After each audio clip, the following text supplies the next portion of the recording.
So, welcome back to the next lecture to the DPP discussion of D and F block elements. अब D and F block elements के DPP में question तो सारे आपने try कर लिए होंगे, पर अगर नहीं किए हैं तो आप ध्यान रखें कि क्वेश्चन को ऐसा नहीं करना है कि क्वेश्चन कर रहे हैं फिर आंसर देख रहे हैं, फिर क्वेश्चन कर रहे हैं फिर आंसर देख रहे हैं। जैसा कि मैंने हमेशा आपको कहा है, टाइमर लगाइए।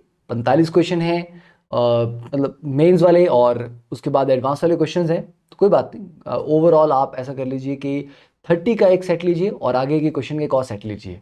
तो 30 क्वेश्चंस को एक बार 30 मिनट का टाइमर लगा के सॉल्व कीजिए, क्योंकि 30 मिनट से ज़्यादा समय आपको नहीं लगना चाहिए 30 क्वेश्चन इनऑर्गेनिक में करने में, क्योंकि कैलकुलेशन करना नहीं है। जो आता है वो आता है, जो नहीं आता है वो नहीं आता है। It is very clear. तो ये पॉइंट है कि इनऑर्गेनिक केमिस्ट्री में you do not waste time. या तो आपको क्वेश्चन आता है तो 4 नंबर मिलते हैं, नहीं आता तो आप अगले क्वेश्चन पे जाते हो। ठीक है, फालतू का कैलकुलेशन में ये हिट एंड ट्रायल वाला कोई टाइम बर्बाद नहीं होता है। ठीक है, 30 मिनट 30 क्वेश्चन का टारगेट लेके फिर देखिए कितने क्वेश्चन सही होते हैं, गलत होते हैं। जो क्वेश्चन गलत होते हैं उनमें ढूंढिए क्या उनका सही एक्सप्लेनेशन था, क्यों आपने वो गलत किए। अगर आपको वो इन्फॉर्मेशन पता ही नहीं थी तो इन्फॉर्मेशन को याद कर लीजिए। पता थी बट फिर भी आप गलती कर रहे थे तो that is a bad thing. ठीक है, फिर आपकी वो सिली मिस्टेक है। ठीक है, तो इस तरह से एनालाइज करना है क्वेश्चन जब हम करते हैं सॉल्व उसको, कि हमने परफॉर्म कितना सही किया, क्या हम गिवन टाइम में उतने क्वेश्चन सॉल्व कर पाए जो स्पीड हमारी होनी चाहिए कि नहीं होनी चाहिए। ओके, चलिए तो स्टार्ट किया जाए। And in this lecture you will have my voice because I am just turning of the lights. It's मतलब बहुत ज़्यादा लाइट डिस्ट्रैक्ट करती हैं। ठीक है, चलो तो and yes, Telegram group join कर लीजिए। बाकी इंस्टाग्राम तो आपका अपनी अपनी श्रद्धा है सबकी। देखिए क्वेश्चन नंबर 1 देखते हैं। In context with the transition element which of the following statement is incorrect. तो गलत स्टेटमेंट आपको बतानी है। In addition to the normal oxidation states the zero oxidation state is also shown by these elements. Obvious सी बात है। ठीक है, जैसे आप देखें अगर NiCO4 देखें तो NiCO4 में बच्चे निकल आपका जीरो ऑक्सीडेशन स्टेट में है। FeCO5 देखिए वहां पे जीरो में। तो यस, कॉम्प्लेक्सेस में ये जीरो ऑक्सीडेशन स्टेट भी शो करते हैं, that is true. In the highest oxidation states the transition metal show basic character and forms cationic complexes. बेटा देखो, हाईएस्ट ऑक्सीडेशन स्टेट में जो मेटल है ना वो बेसिक कैरेक्टर शो करेगा कि एसिडिक शो करेगा, क्योंकि जब मेटल के ऊपर बहुत ज़्यादा पॉजिटिव चार्ज है तो वो डेफिशिएंट हो जाता है। डेफिशिएंट होने की वजह से it acts as a Lewis acid. ये पढ़ा ना आपने कोऑर्डिनेशन कंपाउंड में कि मेटल आयन का जो नेचर है वो लुईस एसिड का है और जो लिगेंड है वो लुईस बेस की तरह काम करता है। तो मेटल और लिगेंड के बीच की जो बॉन्डिंग है वो एज एसिड बेस बॉन्डिंग आप उसको समझ सकते हैं। तो सेकंड ऑप्शन इनकरेक्ट है। ठीक है, क्लियर है ये। Question number 2, the correct order of. अब देखिए ये तो डायरेक्टली आपको वैल्यूज के ऊपर बेस्ड क्वेश्चन है। ये बोला विद नेगेटिव साइन। तो थोड़ी देर पहले आपने पढ़ा था ये लेक्चर में कि M2 पॉजिटिव से M का जो वैल्यू है SRP। ठीक है, तो मैंगनीज के लिए कितना है वो -1.18। एक एग्जांपल दे रहा हूं आपको, तो -1.18 है। हाँ जी, अब उसके आगे एक नेगेटिव साइन लगा लीजिए तो ये प्लस बन जाएगा। तो आपको सारे के सारे ये जो M2 पॉजिटिव से M की वैल्यू है उसको माइनस से मल्टीप्लाई करने के बाद उनका ऑर्डर चेक करना है। तो मैंगनीज का +1.18 बन जाएगा। उसके बाद क्रोमियम का -0.90 होता है तो वो +0.90 बन जाएगा। ठीक है, तो उसके अकॉर्डिंग जो आप आंसर देखेंगे वो आंसर आएगा आपका option A. Then question number 3 देखिए। In the context of lanthanoids which of the following statements is not correct, है ना। तो all the members exhibit +3 oxidation state, बिल्कुल सही बात है, सारे के सारे +3 शो करते हैं। Because of similar properties the separation of lanthanoid is not easy, ये बात भी बिल्कुल सही है। Availability of 4f electrons results in the formation of compounds in +4 state for all member। नहीं, all member +4 में नहीं शो करते, कुछ ही मेंबर्स हैं जो +4 ऑक्सीडेशन स्टेट शो करते हैं। तो that is a wrong statement. Then question number 4 देखिए। Equivalent mass of KMnO4 in the acidic medium. देखिए एसिडिक मीडियम में KMnO4 कहाँ से कहाँ जाता है, मैंगनीज +7 से जाता है ये मैंगनीज +2 में। ठीक है, तो n फैक्टर आ गया इसका 5। और इक्विवेलेंट वेट कैसे निकालते हैं बच्चे, molecular weight divide by n factor, तो डिवाइड बाय 5 हो जाएगा वो। ठीक है, तो वो कैलकुलेट आप कर सकते हैं आराम से। डन, ठीक है, तो हो जाएगा। तो इसका एक बार कैलकुलेट कर लो कितना आएगा KMnO4 का। कैलकुलेट करके will have, wait I am just calculating, या 31.9 6। ठीक है ना, मतलब सिंपल, ये तो सिंपल सा कैलकुलेशन था, इसमें तो कुछ भी खास नहीं करना था। चलिए नेक्स्ट क्वेश्चन देखते हैं, question number 5। Iron exhibits +2 and +3 oxidation states. Which of the following about iron is incorrect? Again incorrect ही पूछे जा रहे हैं भाई सारे के सारे AEEE वाले एग्जाम्स में। Ferrous oxide is more basic in nature than the ferric. देखिए Fe2 पॉजिटिव और Fe3 पॉजिटिव। ठीक है, तो लोअर ऑक्सीडेशन स्टेट जो होता है वो होता है आपका फेरस, और हायर वाला तो आपका फेरिक। ठीक है, तो फेरस ऑक्साइड कौन सा हो जाएगा आपका FeO, और फेरिक हो जाएगा Fe2O3। देखिए ferrous oxide is more basic, तो बिल्कुल सही है, क्योंकि ऑक्सीजन जब नंबर ऑफ ऑक्सीजन बढ़ते हैं तो ऑक्सीडेशन स्टेट बढ़ती है। जैसे हायर ऑक्सीडेशन स्टेट वाला है, इसके साथ ज़्यादा ऑक्सीजन जुड़ी होंगी, तो जैसे नंबर ऑफ ऑक्सीजन बढ़ती हैं या मेटल की ऑक्सीडेशन स्टेट बढ़ती है, ऑक्साइड ज़्यादा एसिडिक होता जाता है। ठीक है, तो ये वाला आपका मोर एसिडिक ऑक्साइड है, तो मतलब ये वाला मोर बेसिक हुआ कंपैरेटिवली, तो बात तो सही है, पहला ऑप्शन सही है। Ferrous compounds are relatively more ionic. देखिए लेस चार्ज है तो less polarising power, Fajans rule के अकॉर्डिंग। 3 पॉजिटिव पे ज़्यादा चार्ज है तो ज़्यादा पोलराइजिंग पावर, ज़्यादा पोलराइजिंग पावर होगी तो फजान रूल के अकॉर्डिंग ज़्यादा क्या होगा, कोवेलेंट कैरेक्टर आएगा। तो Fe3 पॉजिटिव वाला जो कंपाउंड है that is also more covalent, तो सेकेंड ऑप्शन भी सही है, फेरस वाले ज़्यादा आयनिक हैं। Third option ferrous compounds are less volatile. अब देखिए ज़्यादा आयनिक कैरेक्टर होगा तो ज़्यादा आयनिक कैरेक्टर में बॉन्डिंग स्ट्रांग होती है, तो वॉलेटिलिटी ऑब्वियसली कम हो जाएगी, तो यस लेस वॉलेटाइल बिल्कुल होंगे ये। Okay, and then ferrous compounds, अब ऑब्वियसली बात है तीनों ऑप्शन सही होगी तो लास्ट ऑप्शन आपका आंसर होगा। Ferrous compounds are more easily hydrolyse, नहीं बेटा फेरिक वाले ज़्यादा इजीली हाइड्रोलाइज होंगे क्योंकि उनमें कोवलेंट कैरेक्टर कंपैरेटिवली ज़्यादा है। ठीक है, next question number 6। 4 successive members of the first row transition elements are listed below with the atomic numbers. Which one of them is expected to have the highest? Okay, E0M 3 positive से 2 positive पूछा जा रहा है, highest किसका होगा? तो बच्चा वही होगा जिसका 2 पॉजिटिव बहुत स्टेबल है, मतलब बहुत ज़्यादा उतारू है ना, इच्छुक है कि 2 पॉजिटिव स्टेट में जाए।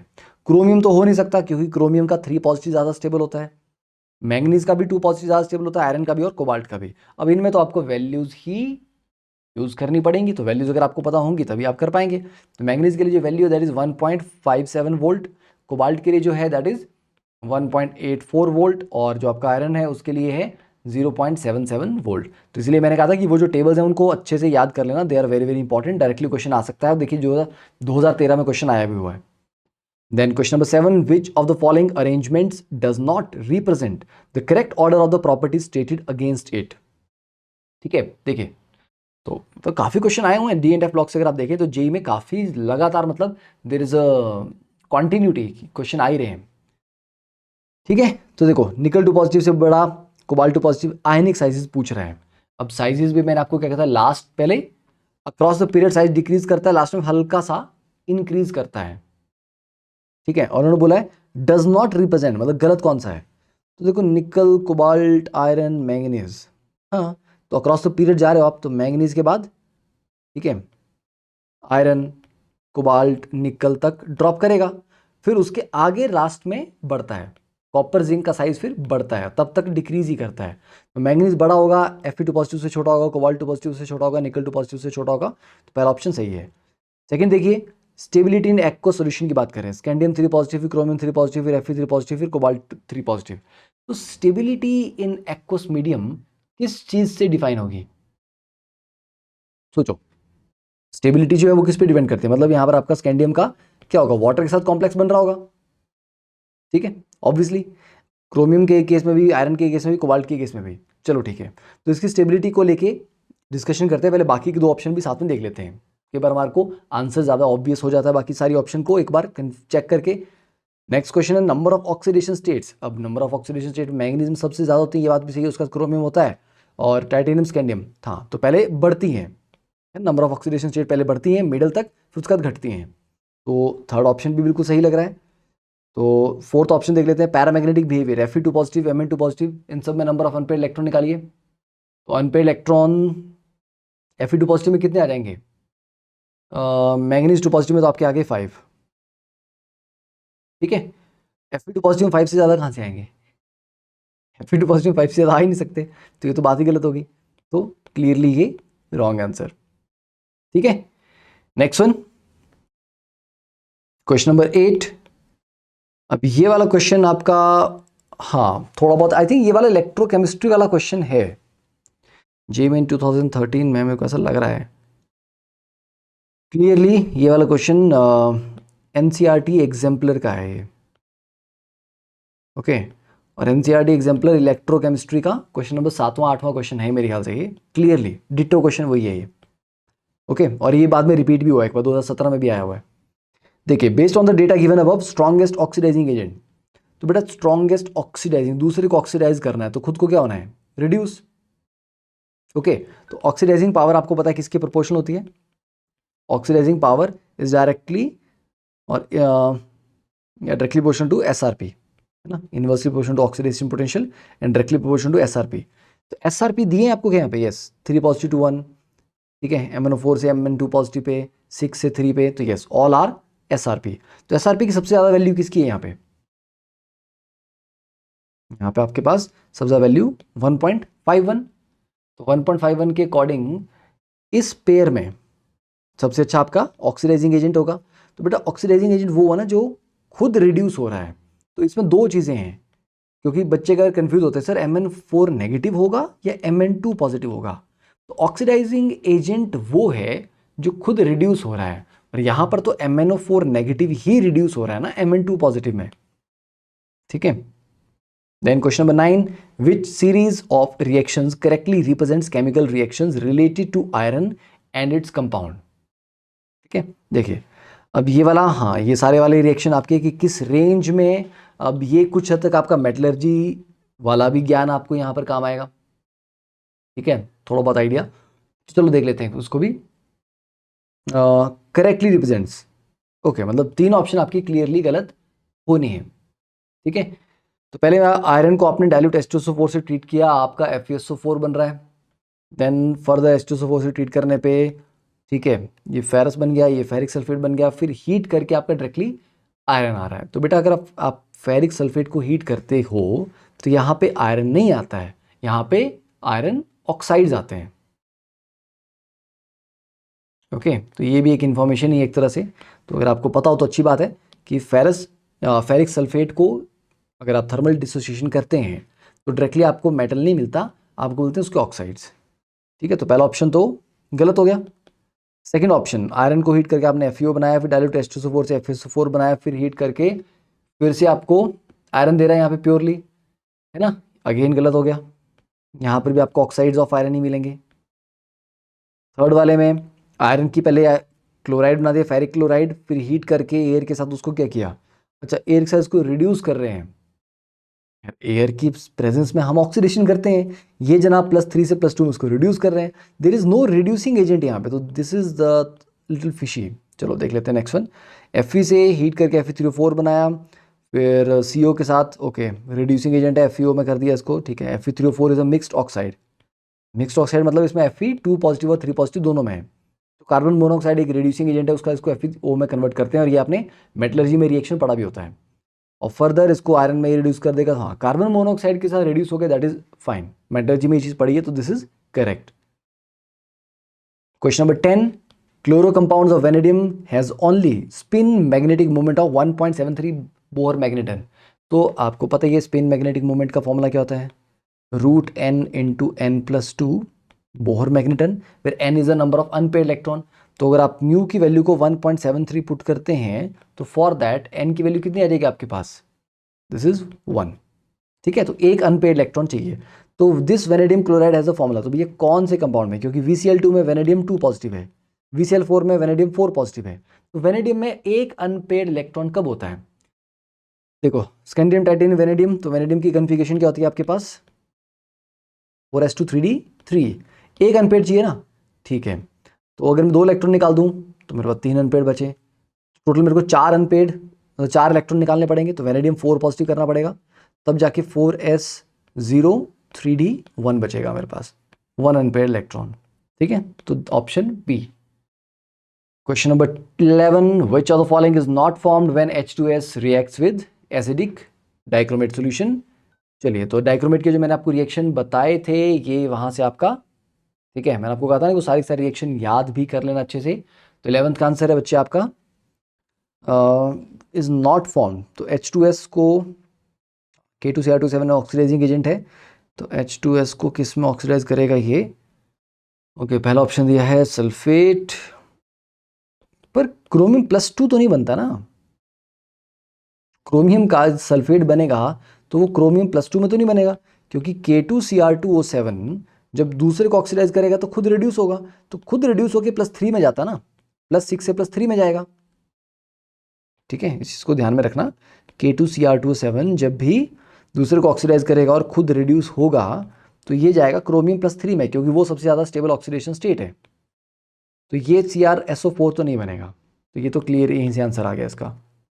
ये बन जाएगा +3 में, और K2SO4 सल्फर को ऑक्सीडाइज कर देगा SO4 में। ठीक है, फाइन। और प्योर सल्फर बना सकता है। अब वो डिपेंड करता है कि K2Cr2O7 आपका ऑक्सीडाइजिंग एजेंट तो है, तो S-2 को सल्फर में भी कन्वर्ट कर सकता है, सल्फेट में भी कर सकता है, डिपेंडिंग ऑन आप डाइल्यूट कंसंट्रेटेड कैसा कंडीशन में ले रहे हो। Question number 12, which of the following exhibit the largest number of oxidation states. अब ये तो सिंपल रट्टे वाला क्वेश्चन हो गया। ठीक है, पता ही आपको मैंगनीज का आंसर है। Then question number 13, copper becomes green when expose to moist air. ये आपने घर में भी देखा होगा, कॉपर के अगर बर्तन आप घर पे यूज करेंगे तो मॉइस्चर के साथ धीरे धीरे उसके ऊपर ग्रीन से कलर का एक कोटिंग सी आने लगती है। That is because of what? Basic carbonate of copper. ठीक है, सिंपल फैक्ट है ये पता होना चाहिए। बेसिक कार्बोनेट ऑफ कॉपर की कोटिंग उसके ऊपर होती है, जिसकी वजह से ग्रीन कलर आता है। तो नेक्स्ट टाइम घर पे अगर मम्मी पूछे कि बेटा ये कॉपर वाला जो आपका बर्तन है ये हरा क्यों हो रहा है, तो तुम थोड़ा बहुत ज्ञान दे सकते हो वहाँ पे। ठीक है, amongst the following identify the species with an atom in +6 oxidation state. Again very simple question. ठीक है, +6 यहाँ पे आपका ये जनाब तो +7 में, ये +3 में, ये आपका +3 में, D option chromyl chloride. Question number 15, the number of D electrons retained in Fe2 positive iron is. ठीक है, तो बहुत सिंपल सा क्वेश्चन है। तो Fe2 पॉजिटिव क्या होता है? 3d6 होता है। ठीक है, maximum oxidation state is shown by manganese. 1 second, अच्छा मैक्सिमम, ओके ओके, नहीं ऑस्मियम +8 तक शो करता है भाई साहब, मतलब नेक्स्ट लेवल पे है एकदम। ठीक है, next one 17th of the following outer shell electronic configurations of atoms the highest oxidation state is achieved by which one। देखिए हाईएस्ट ऑक्सीडेशन स्टेट S2D8 कौन सा हो गया आपका? निकल वाला सीरीज। निकल वाली सीरीज में जनरली क्या होता है? +2 एंड +4। S2D5 में ये मैंगनीज वाली सीरीज आ गई आपकी, ये तो +7 तक जाता ना ये, तो B option. The atomic numbers of vanadium, chromium, manganese and iron are given. Okay, ये तो पता ही हमारे को देने की जरूरत भी नहीं थी। Which one of these may be expected to have the highest second ionization enthalpy. तो भैया सेकंड आयनाइजेशन एंथैल्पी मतलब पहला इलेक्ट्रॉन निकालने के बाद एक स्टेबल कन्फिग्रेशन आ रही है, ऐसा किसके पास होगा? देखो क्रोमियम होता है 4s1 3d5, तो पहला इलेक्ट्रॉन निकालने के बाद परफेक्टली हाफ फील्ड कन्फिग्रेशन है, तो इसे सेकंड आयनाइजेशन जिसकी हाई होगी बाकियों के कंपैरिजन में ज़्यादा। मैंगनीज के केस में थर्ड होती है, क्योंकि मैंगनीज आपका 4s2 3d5 होता है, तो उसमें 2 निकाल दो, फिर तीसरा निकालना थोड़ा मुश्किल है। Then question number 19, a red solid is insoluble in water. अरे रेड देखते देखो आपको थोड़ा सा हिंट मिलना चाहिए कि रेड है तो बेटा HgI2 हो सकता है। ठीक है, तो red solid is insoluble in water, however it become soluble if some Ki। बस बन गई ना कहानी वहाँ पे, तो वहीं से आपको दिमाग में आ जाएगा कि HgI2 + Ki gives you K2HgI4। Okay, this is soluble complex. Okay, और ये जो आपका रेड होता है दिस इज क्या, कौन सा रेड है? Scarlett red. ओके, बस यहीं से कंफर्म हो गया है। तो heating the red solid in a test tube results in the formation of some violet coloured fumes. Violet colour fumes किसकी निकलती हैं? Obviously iodine. ठीक है, तो HgI2 को अगर आप हीट करेंगे तो it will give you mercury के ड्रॉपलेट्स प्लस आयोडीन की fumes. Next question number 20, the correct order of magnetic movements values in the Bohr magneton. तो बस आपको नंबर ऑफ अनपेयर्ड इलेक्ट्रॉन्स का पता है तो आप उसके अकॉर्डिंग कर लेंगे। ठीक है, तो इसका आंसर ए ऑप्शन आएगा। ठीक है, कंफर्म कर लेना। Question 21, calomel Hg2Cl2 on reaction with ammonium hydroxide. तो देखिए कैलोमल का ये भी मेन रटने वाला क्वेश्चन है, ठीक है, nothing special in this case. तो इस केस में कैलोमल जो आपका Hg2Cl2 it reacts with ammonium hydroxide NH4OH to produce mercury and amide chloride of mercury, ठीक है, एंड अमोनियम क्लोराइड, ठीक है, दिस इज बैलेंस इक्वेशन। अब आप बोलोगे सर ये याद, हाँ, तो दिस इज ऑल के आप अपने कितना एक्स्ट्रा कंटेंट पढ़ा हुआ है, एक्स्ट्रा चीज़ें अगर आपने पढ़ी होंगी तभी आपको ये इन्फॉर्मेशन याद होगी, नहीं भी होगी तो कोई दिक्कत नहीं है, क्योंकि मेमोरी बेस्ड क्वेश्चंस इतने ज़्यादा, जैसे कि इस तरह का क्वेश्चन है, उतने ज़्यादा आने के चांसेस इनके नहीं होते हैं, ठीक है। पर चलो ठीक है, ये पढ़ लिया कि कैलोमल को अमोनियम हाइड्रोक्साइड से हीट करके कैलोमल सॉरी मर्करी आपको एलिमेंटल फॉर्म में अलग से मिल जाता है, ठीक है। तो ऑप्शन उन्होंने क्या दिया हुआ, ये वाला पूछा हुआ है, बाकी सारे तो मेंशन किए नहीं है, तो A option. Question number 22, consider the following equilibrium. AgCl precipitate है, ठीक है, तो वी हैव AgCl प्रेसिपिटेटिंग और अमोनिया से रिएक्ट करके ये कॉम्प्लेक्स बना रहा है, fine. Now this white precipitate of AgCl appears on adding which of the following. Obviously बात है, प्रोडक्ट में कुछ भी ऐड करोगे रिएक्शन बैकवर्ड जाएगा तो AgCl का और ज़्यादा प्रेसिपिटेट बनेगा, ठीक है। तो पहले हम देना अमोनिया, नहीं अमोनिया डालने से रिएक्शन फॉरवर्ड जाएगा तो प्रेसिपिटेट आपका बनेगा नहीं, उल्टा और डिजोल्व हो जाएगा। एक्वस NaCl डालने से क्या है, क्लोराइड आयन यहाँ पे आपके बढ़ेंगे, राइट। तो क्लोराइड आयन अगर प्रोडक्ट में बढ़ेंगे तो रिएक्शन बैकवर्ड जाएगा, तो ठीक है, एक ऑप्शन आपका भी आ गया।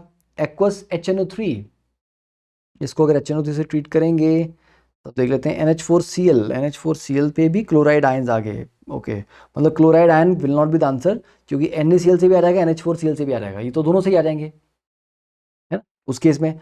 अब रीज़न क्यों है कि बैकवर्ड रिएक्शन उसका इतने इजीली नहीं हो पाएगा, क्योंकि क्लोराइड इसके साथ कंबाइन करके वापस से उसको AgCl में तोड़ दे कॉम्प्लेक्स को, क्योंकि ये कॉम्प्लेक्स है, कॉम्प्लेक्स कंपैरेटिवली स्ट्रांग होते हैं, क्योंकि इसमें से Ag पॉजिटिव आयन अवेलेबल नहीं है ना डायरेक्टली, तो क्लोराइड डायरेक्टली Ag पॉजिटिव से कंबाइन करेगा कैसे, वो तो Ag पॉजिटिव ऑलरेडी कॉम्प्लेक्स के अंदर है, और कॉम्प्लेक्स जो आपको पता है स्क्वायर ब्रैकेट के अंदर जो होता है उसके आयंस सॉल्यूशन में इजीली नहीं आते हैं, तो इस क्लोराइड को ये Ag पॉजिटिव अलग से नहीं मिलेगा, तो इट्स नॉट दैट इजी कि आपने क्लोराइड और डाले और वो Ag पॉजिटिव से कंबाइन करके वापस चला जाएगा, because Ag positive ions are not directly available.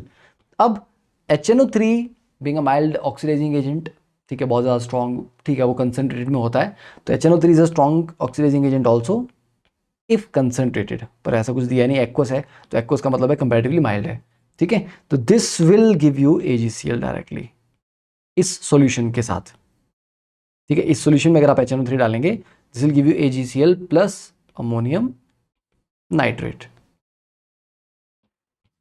ठीक है। तो ये रिएक्शन आपको देखना है यहाँ पे, तो क्लोराइड डालने से रिएक्शन जा सकता था बैकवर्ड, बट कॉम्प्लेक्स के अंदर प्रेजेंट था Ag पॉजिटिव आयन, इसलिए वो नहीं हुआ। क्वेश्चन नंबर 23, KMnO4 का कलर आपको पहले बताया मैंने, ठीक है, LMCT की वजह से होता है, simple, B option. Question 24, what would happen when a solution of potassium chromate is treated with excess of dilute nitric acid. देखो क्रोमेट को जब आप एसिडिक मीडियम में डालते थे तब आपका क्या बनता था, डाइक्रोमेट तभी बनता था ना, ठीक है, तो क्या बनेगा आपका Cr3 पॉजिटिव एंड डाइक्रोमेट, नहीं, dichromate and water, yes, simple. Question 25, the oxidation state of chromium in the final product formed by the reaction between Ki and acidified potassium dichromate। अरे यार ये तो बहुत सिंपल सा क्वेश्चन है। देखो chromium जब भी आपका K2Cr2O7 में होगा और Ki से रिएक्ट करेगा, बेटा ये ऑक्सीडाइजिंग एजेंट है, आयोडाइड को कन्वर्ट कर देगा किस में, ये I2 में, और क्रोमियम +6 से किस में चला जाएगा, क्रोमियम +3 में, क्योंकि उसकी स्टेबल ऑक्सीडेशन स्टेट +3 होती है, ठीक है। रिएक्शन लिखना तो लिख लो, ये आपने बहुत बार बैलेंसिंग में भी यूज़ किया हुआ इसको, रिडॉक्स रिएक्शन बैलेंसिंग की प्रैक्टिस के समय आपने बहुत बार dichromate +14 H positive +6 I negative gives you 2 chromium +3 +3 I2 +7 H2O, ठीक है। ये रिएक्शन काफ़ी बार आपने बैलेंस किया हुआ है रिडॉक्स रिएक्शन में। Question 26, which of the following reactions can be used for the complete conversion of K2MnO4 to KMnO4, ठीक है। अब देखो उन्होंने रिएक्शंस मतलब मल्टीपल ऑप्शन वाला भी यहाँ पर दिया हुआ है, तो K2MnO4 plus H2O gives you KMnO4 plus MnO2 plus 4KOH. Okay, ठीक है. K2MnO4 plus chlorine gives you KMnO4 plus 2KCl. K2MnO4 plus ozone, अच्छा प्लस 6 से प्लस 7 में ऑक्सीडाइज करने के लिए ओजोन लिया. ओके, तो सी तो करेक्ट है, ऑक्सीडाइज ये कर देगा इसको, ऑक्सीडाइजिंग प्लस 6 से प्लस 7 में. And both B and C, B को देख लेते हैं. क्लोरीन के साथ KMnO4, हाँ क्लोरीन भी एक माइल्ड ऑक्सीडाइजिंग एजेंट है. सारे हेलोजेंस है ना, सबसे स्ट्रॉन्ग F2 होता है, फिर Cl2, फिर Br2, फिर I2. तो all halogens are oxidising agents, being chlorine being most effective और most strong oxidising agent among halogen. उसके बाद क्लोरीन आता है. तो यस, बी वाला भी यूज कर सकते हैं. दैट इज दोनों सही है, इसका मतलब D option, both B and C. The purple colour of KMnO4 will not be discharge by which, मतलब किसको KMnO4 ऑक्सीडाइज नहीं कर पाएगा, क्योंकि जहां पर भी आपका KMnO4 डाला और वो दूसरे को ऑक्सीडाइज कर दिया, दूसरे को ऑक्सीडाइज करते ही वो Mn2 पॉजिटिव में कन्वर्ट हो जाएगा, और Mn2 पॉजिटिव में कन्वर्ट हो जाएगा तो पर्पल कलर डिसअपियर हो जाएगा. बट अगर KMnO4 किसी को ऑक्सीडाइज कर ही नहीं पाया तो Mn2 पॉजिटिव में भी जाएगा भी नहीं और कलर इसका पर्पल ही रहेगा. ठीक है, तो कहां पर इससे कोई रिएक्शन नहीं हो पाएगा. MnSO4 plus zinc 2 positive, MnSO4 में सल्फर तो ऑलरेडी अपने हाईएस्ट में है, जिंक अपना हाईएस्ट ऑक्सीजन स्टेट में, Mn2 पॉजिटिव में है, उसके साथ तो रिएक्ट कर सकता है ये. H2O2 H पॉजिटिव, यहाँ पर ऑक्सीजन आपका -1 में है. ठीक है, उसको -2 में लेके जा सकता है, क्योंकि H2O2 से ज़्यादा स्ट्रॉन्ग ऑक्सीडाइजिंग एजेंट होता है KMnO4. सेकंड वाले में तो कर लेगा, डिस्चार्ज हो जाएगा कलर. KNO3 में नाइट्रोजन ऑलरेडी अपना हाईएस्ट ऑक्सीडेशन स्टेट में है. ठीक है, ऑक्सीडेशन ऑक्सीजन भी -2 में है, उसको और नहीं कर पाएगा. देन अच्छा 1 सेकेंड, बी में मैंने क्या बोला था, हाँ बी में O आपका -1 में है, तो उसको O2 में ये कन्वर्ट कर सकता है. KNO3 K2S सल्फाइड -2, इसको तो सल्फेट में कन्वर्ट कर ही लेगा. तो बी भी आंसर नहीं हो सकता, डी भी आंसर नहीं हो सकता. अब देखना कि ए और सी. ठीक है, तो Mn2 पॉजिटिव जो है, Mn2 पॉजिटिव को तो कन्वर्ट कर सकता है, तो आंसर इसका सी आना चाहिए. Let me check. ठीक है, KNO3 क्योंकि नाइट्रोजन नाइट्रेट है बेसिकली, तो K पॉजिटिव को भी चेंज नहीं कर पाएगा. और NO3 अकेला, मतलब आप अलग अलग नहीं देखोगे उसको कि NO3 में नाइट्रोजन लगा ऑक्सीजन लगा, that is single nitrate ion. तो नाइट्रेट आयन को फर्दर ऑक्सीडाइज नहीं कर सकते, क्योंकि नाइट्रोजन ऑलरेडी अपनी हाईएस्ट ऑक्सीडेशन स्टेट +5 में प्रेजेंट है. तो yes, answer is also C. तो C option is right. Question 28, K2Cr27 absorbs which of the following colour. देखो पर्पल कलर तो ये शो करता है, उसका कॉम्प्लीमेंट्री पर्पल का क्या होता है, अराउंड ग्रीन होता है. ठीक है, ग्रीन ब्लू के आसपास. तो K2Cr27 का पर्पल कलर व्हील में वायलेट पर्पल में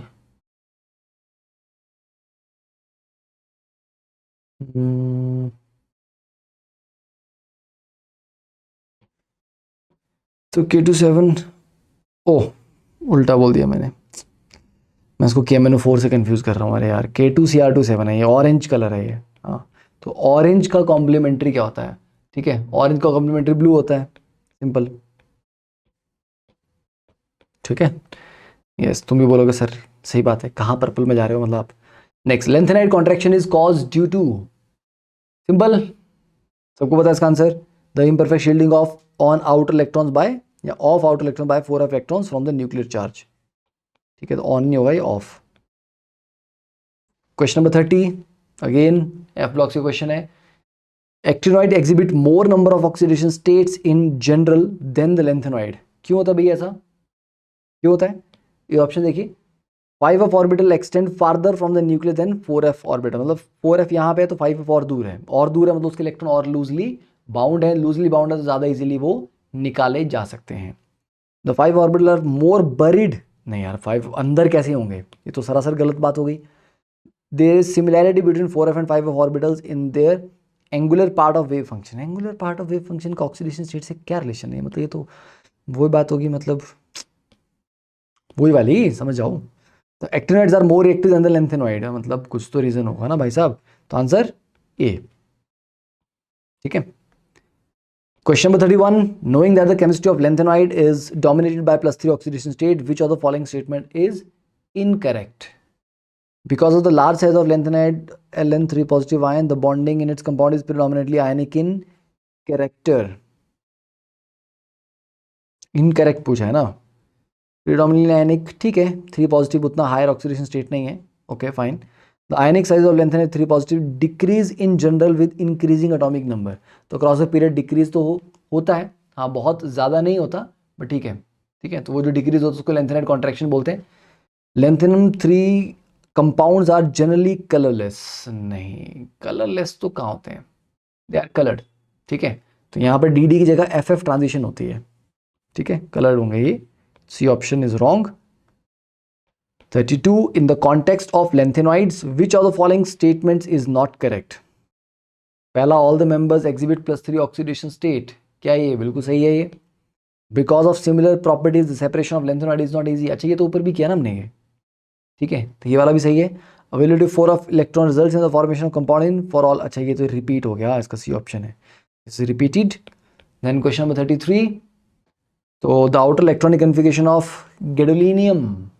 तो गैडोलिनियम क्या है, गैडोलिनियम इज कॉन्फ़िगरेशन आपका किस में आता है, ये लैंथेनॉइड्स में आता है.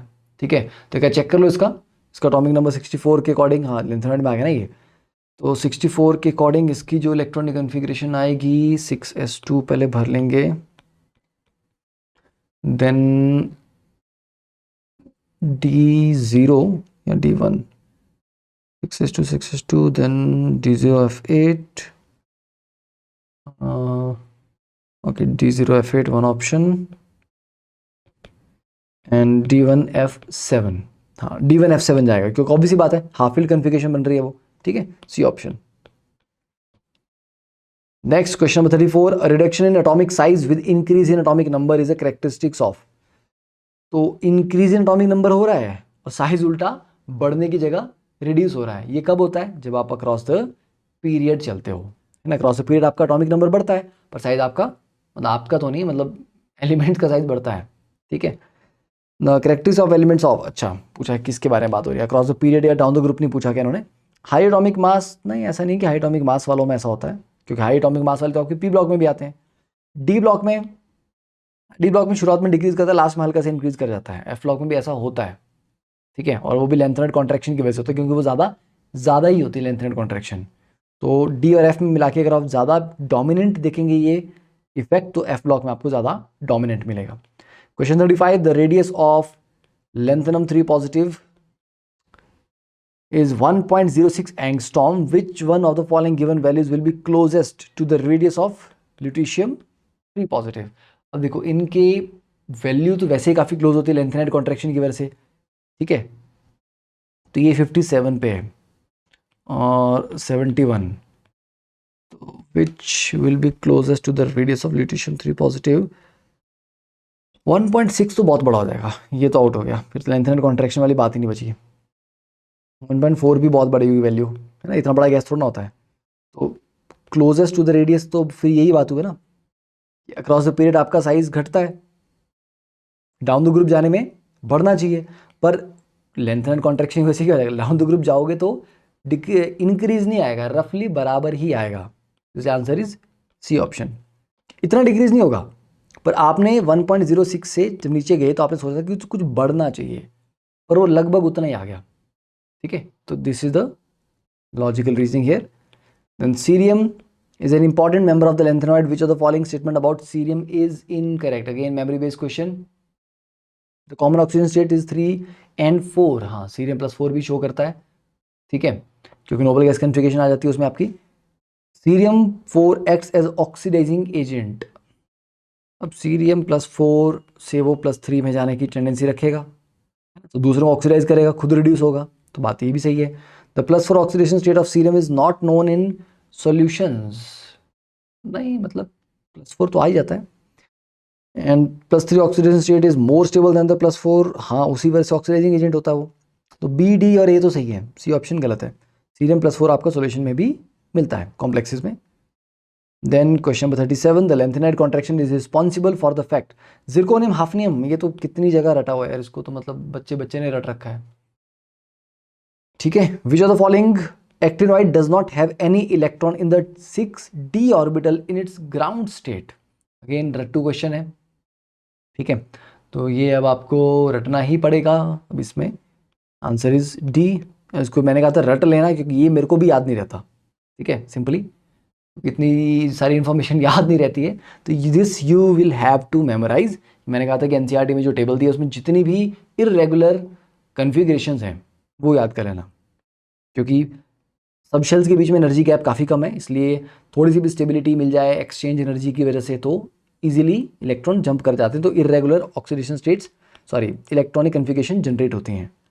Next, identify the incorrect statement among the following. देखिए, तो 4f and 5f orbitals are equally shielded. Equally shielded कैसे हो सकते हैं? 4f किसको शील्ड कर रहा है? बाहर वालों को, ठीक है, 5 को शील्ड कर रहा है, और 5f किन को कर रहा है? उससे बाहर वालों को. दोनों की शील्डिंग बराबर कैसे हो सकती है ना? 4f को शील्ड कौन कर रहा है? जो उससे अंदर है वो उसको शील्ड कर रहे हैं, और 5f को शील्ड कौन कर रहा है? जो उसके अंदर है, मतलब 4f इंक्लूडेड. तो बराबर शील्डेड है, ऐसा कैसे हो सकता है? D block element show irregular and erratic chemical properties among themselves. थोड़ा इरेगुलर तो है. lanthanum and lutetium have partially filled d orbital and no other partially filled orbitals. ठीक है, चेक कर लो, आई थिंक सही आएगा. मतलब पहला वाला तो बिल्कुल ही गलत हो गया ना, ठीक है. And question number 40, which of the following cations will have the same color in aqueous solution with the color of aqueous solution of. oh great. अब इसमें aqueous aqueous solution का कलर तो कह रहा है, फिर से रट्टू वाला क्वेश्चन हो गया. थोड़ा सा दिमाग यहाँ पे लगा लेते हैं पर फिर भी, ठीक है. तो which of the following cations will have the same color in aqueous solution with the color of aqueous solution of species.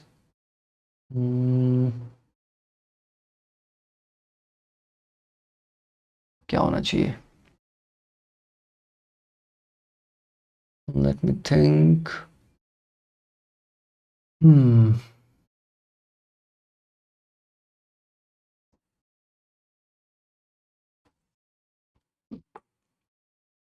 Promethium से कौन मैच करेगा? Same colour in aqueous solution. अब एक्वस सॉल्यूशन में वाटर के साथ complex बनेगा, ठीक है, जनरली 6 के साथ ही बनता है. कुछ ज़्यादा ही रट्टू वाला क्वेश्चन हो गया है.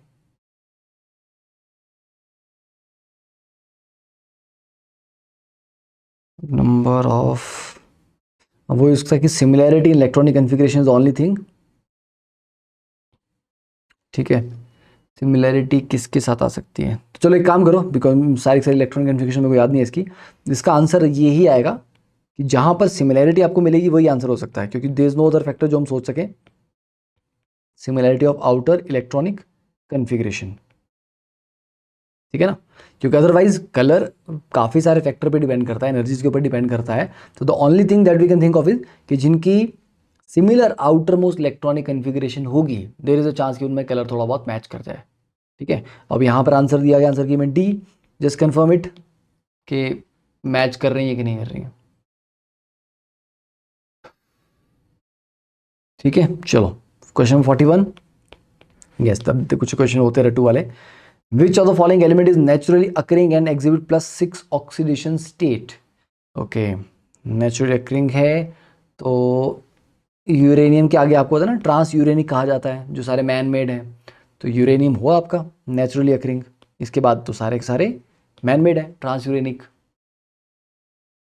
नेक्स्ट वन, और यूरेनियम आपका UF6 बनाता है, वो तो आपको पता ही होगा, है ना, यूरेनियम हेक्साफ्लोराइड. तो which of the following cations are paramagnetic? Again रट्टू क्वेश्चन है, सॉल्व कर लेना इसको, ठीक है. मतलब सिंपल आपका इलेक्ट्रॉनिक कन्फिग्रेशन के ऊपर बेस्ड है, ठीक है. आंसर इसका डी है कि नन इज पैरामैग्नेटिक, सारे डायमैग्नेटिक है यहाँ पे. Next question number 43, which of the following relationship is not correct regarding their atomic radii? अब देखिए, ये थोड़ा दिमाग वाला क्वेश्चन है, इसमें रटने वाला पार्ट नहीं है, ठीक है.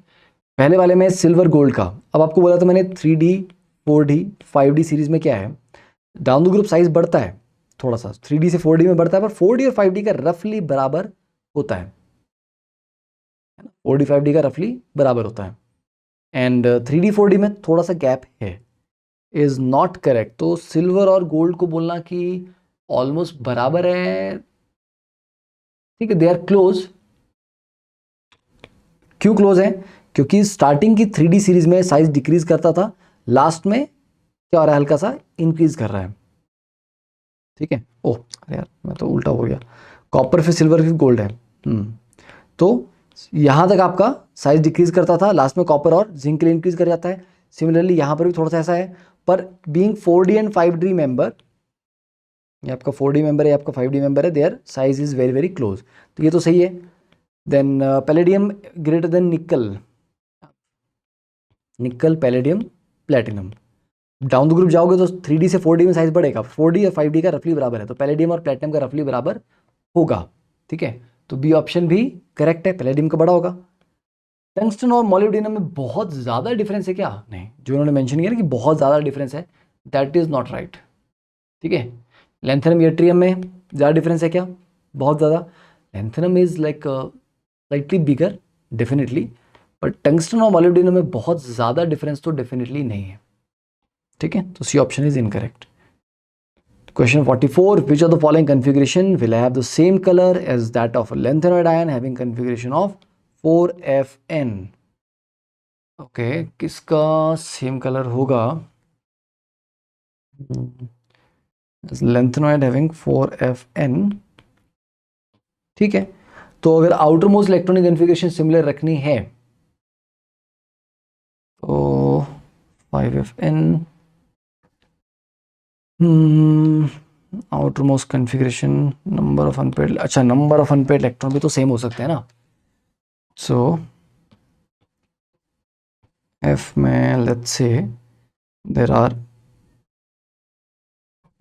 Let's say it is F5, तो 5 अनपेड हो जाएंगे, तो 14 माइनस 5 में आपका 9 में अगेन 5 अनपेड हो जाएंगे, यस, ठीक है। एक तो 5Fn में आपके 7 अनपेड हो जाएंगे और 14 माइनस एन में भी सेम हो जाएंगे, तो इन दोनों के पास same number of unpaired electrons आ रहे हैं। Unpaired electrons have a lot to do with the colour, तो आंसर में एटलीस्ट ये तो नहीं होगा, ज़्यादा सिमिलैरिटी इन दोनों के साथ आ रही है। अब इन दोनों में लेंथेनॉइड्स का अगर हम देखें एक्टिनॉइड्स का, तो ठीक है, ज़्यादा सिमिलैरिटी इसके साथ आ सकती है कि ये लेंथेनॉइड का ही मेंबर है और नंबर ऑफ इलेक्ट्रॉन्स सेम है, ठीक है। तो they both have same number of unpaired electrons, that is when इनके कलर सिमिलर आ सकते हैं। Choose the correct order of ionic radii, again रटू वाला क्वेश्चन है, ठीक है, इसका चेक करके आंसर मार्क कर लो। चलिए नेक्स्ट, अब जे एडवांस के PYQ। अब जे एडवांस की क्वेश्चन तो बेस्ट होता है कि समझ आए तो अच्छी बात, नहीं आए तो याद कर लो, क्योंकि जे एडवांस की पुराने क्वेश्चंस का रिपीट होना बहुत बहुत ज़्यादा कॉमनली देखा गया और बहुत अच्छे ये पॉइंट्स के ऊपर क्वेश्चन बनते हैं। अब देखो पहला क्वेश्चन है, native silver metal forms a water soluble complex with dilute aqua solution of NaCN। अरे ये साइनाइड प्रोसेस आ गया ना, ये मेटलर्जी में पढ़ा था साइनाइड प्रोसेस, ठीक है, सिंपल। तो क्या पढ़ा था वहां पे, 4 silver plus 8 cyanide plus O2 plus H2O, क्या बनाते हैं यहाँ पे, AgCN ट्वाइस, ठीक है, 1 पॉजिटिव सॉरी 1 नेगेटिव, है ना, तो प्लस, हाँ अच्छा वो तो NaOH में आएगा ना इसमें, ठीक है, यहाँ पे आ जाएगा आपका OH नेगेटिव इसमें। तो O2 यहाँ पर एज ऑक्सीडाइजिंग एजेंट होता है, सिल्वर को ऑक्सीडाइज करते हैं पॉजिटिव में, ये कॉम्प्लेक्स आपका सॉल्युबल होगा, अब इसको डिसॉल्व करके इसको फिल्टर करके अलग कर लेते हैं, राइट, याद आया, यस। फिर एक रिड्यूसिंग एजेंट से ट्रीट करके सिल्वर को अलग से निकाल लेते हैं। तो in the presence of oxygen which acts as a oxidizing agent in this case. Then question number 2, the number of water molecule directly bonded to centre. Yes, तो ये भी काफ़ी कॉमन क्वेश्चन है कि CuSO4 डॉट 5H2O में पांचों के पांचों वाटर मॉलिक्यूल कॉपर के साथ डायरेक्टली नहीं जुड़े होते हैं, ठीक है। इसका जो फॉर्मूला है एक्चुअल, अगर आप थोड़ा करेक्ट करके देखेंगे, तो CuH2O4 और SO4 डॉट H2 बाहर होता है, ठीक है। तो कॉपर के साथ डायरेक्टली जुड़े होते हैं वो 4 वाटर मॉलिक्यूल होते हैं, ठीक है। तो this answer is 4। Question number 3, oxidation states of the metal in the mineral hematite and magnetite. Again ये बिल्कुल सिंपल रट्टू वाला क्वेश्चन हो गया, ठीक है। हेमेटाइट में क्या होता है आपका 3 और मैग्नेटाइट आपका क्या हो जाएगा, मिक्स कॉम्प्लेक्स है, +2n+3, तो D option. Question number 4, read the following paragraph and answer the question that follow.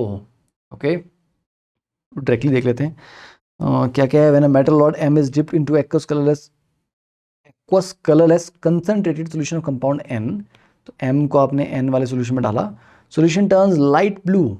अच्छा, मेटल रॉड को सॉल्यूशन में डालने पे सॉल्यूशन लाइट ब्लू हो रहा है। लाइट ब्लू आपका कॉपर आयंस की वजह से भी होता है, ठीक है। यस, तो मतलब कॉपर आयन को डिप कर रहे, कॉपर रॉड को डिप कर रहे हो आप, कॉपर रॉड को डिप किया और वहाँ पर वो ऑक्सीडाइज हो गया, कुछ ऐसा ही होगा क्योंकि पहले से आयंस तो प्रेजेंट नहीं होंगे, रॉड को डिप करने पे गया, मतलब आयंस प्रॉब्ली वहीं से आ रहे हैं, तो it may be a copper rod. Okay, addition of aqueous NaCl to the blue solution gives a white precipitate O। Fine, ठीक है। And addition of aqueous ammonia dissolves O। Okay, ये AgCl हो सकता है क्योंकि AgCl अमोनिया के solution में dissolve हो जाता है। AgCl पानी में तो डिजॉल्व नहीं होता, प्रेसिपिटेट करता है ना। तो उन्होंने क्या बोला, M को आपने N के सॉल्यूशन में डाला, ब्लू कलर आ गया, और NaCl डाला तो वाइट प्रेसिपिटेट आ गया जो कि AgCl बन सकता है क्लियरली। तो इसका मतलब हुआ यहाँ पर आपने कॉपर की रॉड ली, उसको आपने AgNO3 के सॉल्यूशन में डाला डेफिनेटली, तो यहाँ पर आपका कॉपर नाइट्रेट बना, ठीक है। कॉपर 2 पॉजिटिव आयंस आया, ब्लू कलर आया उसकी वजह से, yes, there is a blue colour here. And अब इस सॉल्यूशन में कॉपर नाइट्रेट बन गया, साथ में क्या हो गया आपके सिल्वर अलग हो गया रिड्यूस होके। अब इसमें अगर हम, ठीक है, addition of aqueous NaCl to the blue solution gives a white precipitate, इसमें अगर हम aqueous NaCl डालेंगे व्हाट विल हैपन, अब सारा का सारा जो कॉपर रॉड है वो पूरे AgNO3 को तो खत्म कर नहीं देगा, थोड़ा सा आपके Ag पॉजिटिव आयंस भी बचे होंगे ना, ठीक है। तो इस सॉल्यूशन में जब आपने AgCl NaCl डाला तो जो थोड़ा AgNO3 बचा होगा उसके साथ ये AgCl बनाएगा जो कि पानी में प्रेसिपिटेट कर जाता है पर अमोनिया में डिसॉल्व हो जाता है। यस, तो दैट इज ट्रू, ठीक है। और वो इंटेंस ब्लू कलर किसकी वजह से आएगा, AgNH3 ट्वाइस, ठीक है, 1 पॉजिटिव आयंस। ओके, ये बनेगा, और साथ में क्या बनेगा हमारे पास, अमोनिया सॉल्यूशन है तो कॉपर का बनेगा CuNH3 4, ठीक है। और इसकी वजह से आपका मेनली ब्लू कलर आएगा क्योंकि कॉपर भी तो रिएक्ट करेगा अमोनिया के साथ। तो पहले वाले में तो आ गया answer B, compound N is AgNO3 क्योंकि सिल्वर का ही कंपाउंड है ना, बाकी ऑप्शन तो हो नहीं सकते, एल्यूमिनियम वगैरह तो हो नहीं सकते। तो फाइनल सॉल्यूशन कंटेन्स लेड, सवाल ही नहीं है, ठीक है, एल्यूमिनियम नहीं, एज सिल्वर और कॉपर का complex. Then question number 5, the colour of light absorbed by an aqua solution of copper sulphate. अब देखो कॉपर सल्फेट का एक्वा सॉल्यूशन का कलर होता है ब्लू, तो ब्लू कलर अगर आएगा तो एब्जॉर्ब लाइट कौन सी होगी, कॉम्प्लीमेंट्री, ठीक है, तो that will be orange red. Next question number 6, consider the following complexes PQR, FeF6 3 negative, vanadium H26, FeH26 2 positive, the correct order of complex ions according to their spin magnetic moment। अच्छा, okay, spin magnetic moment निकालनी था, निकालो यार number of unpaired electron, ठीक है, simple सा question है ये। यहाँ पर F नेगेटिव भी आपका पुअर लिगेंड है, वीक फील्ड लिगेंड है, तो कोई स्ट्रॉन्ग वैसे पेयरिंग वगैरह करवाने की जरूरत, फोर्स पेयरिंग करवाने की जरूरत आपको नहीं है, ठीक है। और वेनेडियम 2 पॉजिटिव में कितना हो जाएगा 3d3, तो उसमें तो फोर्स पेयरिंग की वैसे टेंशन नहीं है, 3 अनपेयर्ड इलेक्ट्रॉन्स आ गए। H2 यहाँ पर अगेन उतना स्ट्रॉन्ग लिगेंड की तरह काम नहीं करेगा, ठीक है, तो Fe2 पॉजिटिव 3d6, 3d6 में 4 अनपेयर्ड इलेक्ट्रॉन्स आ गए बस। तो यहाँ पर Fe3 पॉजिटिव है, इसमें 5 अनपेयर्ड, यहाँ पे 3 अनपेयर्ड, यहाँ पे 4 अनपेयर्ड, हो गया simple solve, B option. Next question number 7, upon heating with cupric sulfide cuprous sulfide, the reagent or the reagents that give copper metal is R। Okay, Cu2S को किसके साथ करेंगे, सेल्फ रिडक्शन, याद आया मेटलर्जी का, ठीक है, तो सी ऑप्शन तो क्लियर होगी। Cu2O के साथ तो Cu2S plus Cu2O self reduction करते हैं, है ना। तो ये वाला ऑप्शन आ गया आपका सेल्फ रिडक्शन का। एंड और किसके साथ कर सकते हैं इसको, कॉपर मेटल, हाँ CuFeS2 करेगा इसके साथ, नहीं CuFeS2 को तो यूज करके हम आगे कॉपर मेट ही बनाते हैं, ठीक है। तो जैसे Cu2S Cu2O के साथ कर रहा है, ये CuO के साथ भी कर लेगा सेल्फ रिडक्शन, ठीक है, तो इसमें भी कर लेगा। एंड कॉपर सल्फेट के साथ let's check, Cu2S plus 2CuO, यहाँ पर आपको कॉपर दे देगा, ये हो जाएगा। एंड Cu2S प्लस Cu2O, ठीक है, ये आपको 6 कॉपर प्लस SO2 दे देगा। And Cu2S plus copper sulphate, क्या बन सकता है यहाँ पर कॉम्बिनेशन, अगर हम कॉपर को अलग करते हैं 3 कॉपर प्लस 2 SO2, हाँ यस, ये यहाँ पे बन जाएगा, ठीक है। दिस विल ऑल्सो डू, तो BCD तीनों बन जाएगा, क्योंकि सल्फेट डिसोशिएट करके SO2 में कन्वर्ट हो जाएगा। ये सारा मेटलर्जी वाला पार्ट है। The correct statement about chromium 2 positive and manganese 3 positive is और are more than one option again, ठीक है। यहाँ पर भी chromium 2 positive reducing agent, yes, क्योंकि इसको खुद को ऑक्सीडाइज होकर क्रोमियम 3 पॉजिटिव में जाना होता है, तो पहला ऑप्शन सही है। मैंगनीज 3 पॉजिटिव ऑक्सीडाइजिंग होता है, क्योंकि इसको खुद को रिड्यूस होकर मैंगनीज 2 पॉजिटिव में लाना होता है वापस। Chromium 2 positive manganese 3 positive exhibit D4 configuration, yes, exactly true. When chromium 2 positive used as a reducing agent, the chromium ion attains D5.